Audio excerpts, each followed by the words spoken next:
Salah satu cara terbaik untuk mengatur saraf dan bahasa tubuh kita adalah melalui gerakan tangan yang kuat. Namun ketika kita berbicara di depan orang lain, berapa banyak dari kita yang benar-benar memperhatikan bahasa tubuh kita atau ekspresi wajah kita atau nada suara?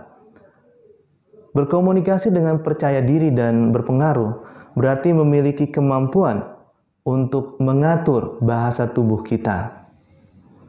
Anda perhatikan deh, di saat-saat yang penuh dengan tekanan, kecemasan biasanya menemukan cara untuk mewujudkan dirinya.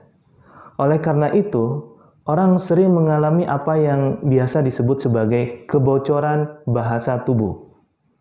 Kebocoran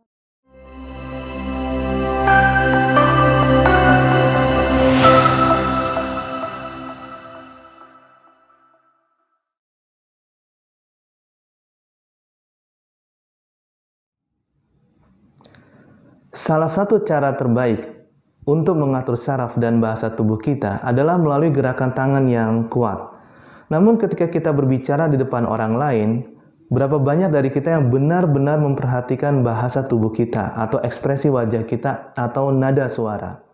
Berkomunikasi dengan percaya diri dan berpengaruh berarti memiliki kemampuan untuk mengatur bahasa tubuh kita. Anda perhatikan deh, di saat-saat yang penuh dengan tekanan, kecemasan biasanya menemukan cara untuk mewujudkan dirinya. Oleh karena itu, orang sering mengalami apa yang biasa disebut sebagai kebocoran bahasa tubuh.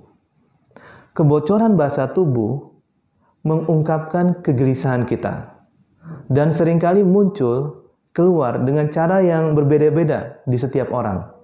Jadi nggak sama pada setiap orangnya, dan biasanya kita menyebutnya dalam bahasa Inggris sebagai tell. Tell adalah indikator bahwa orang yang berbicara merasa tidak nyaman. Contohnya nih ya, ketika berbicara dengan cepat, gelisah, sering menyentuh kacamata, atau mengulang-ulang perkataan tertentu seperti, jadi begitu ya, kayaknya seperti itu deh, dan sebagainya. Satu yang juga harus diingat adalah yang saya sebut sebagai aktivitas menelan ludah.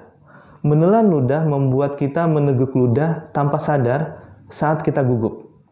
Dan begitu orang lain melihat gerakan menelan ludah kita, mereka tahu kita sedang dalam posisi stres. Kebanyakan orang tidak ingin terlihat menelan ludah pada saat-saat yang kritis.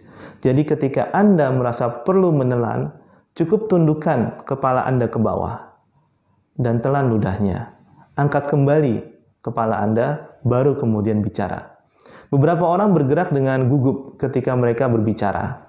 Bergerak di sekitar ruang podium boleh-boleh aja sih, nggak masalah, selama Anda sadar dan bertujuan untuk melakukannya. Tetapi beberapa orang bergerak ke sana kemari seringkali tanpa alasan yang lain, selain menunjukkan bahwa bahasa tubuhnya dia sedang dalam kondisi cemas. Dan mereka yang cenderung bergerak gelisah disarankan untuk berdiri dengan kaki selebar bahu. Sikap ini menjadi solusi untuk mengatasi gerakan gelisah.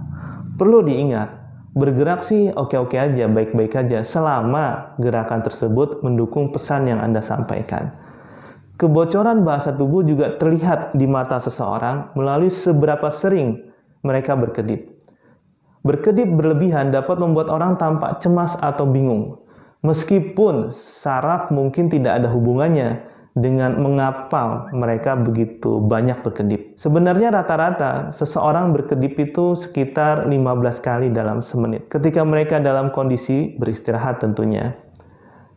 Pada saat seseorang berbicara di depan orang lain, kecepatan berkedipnya meningkat menjadi sekitar 20 hingga 25 kedip per menit. Nah, kalau dia berbicara di depan audiens, di depan umum, itu akan mendorong tingkat berkedipnya hingga 50 kali per menit. Sebenarnya berkedip bukanlah sesuatu yang orang pikirkan ya. Itu terjadi secara alami dengan sendirinya. Mereka yang sering berkedip ketika berbicara di depan umum, solusinya hanya satu. Jangan lupa untuk bernafas dalam. Karena dengan bernafas dalam berarti dia mampu mengendalikan dirinya. Kalau dirinya dalam kondisi rileks, jumlah kedipan matanya juga akan berkurang. Ini tips ya bagi orang yang merasa gugup ketika banyak orang melihat Anda. Daripada berpikir audiens melihat Anda, dibalik aja, Anda yang melihat audiens. Katakan pada diri sendiri, aku melihatmu, dan aku melihatmu. Pernahkah Anda memperhatikan juga bagaimana beberapa orang yang kaku dan canggung ketika mereka hadir, langsung rileks ketika pertanyaan dan jawaban dimulai? Ketika pertanyaan pertama itu muncul, seolah-olah pembicara terbebas dari belenggu presentasi formal dan dapat kembali menjadi diri mereka sendiri secara informal saat mereka mulai menjawab pertanyaan.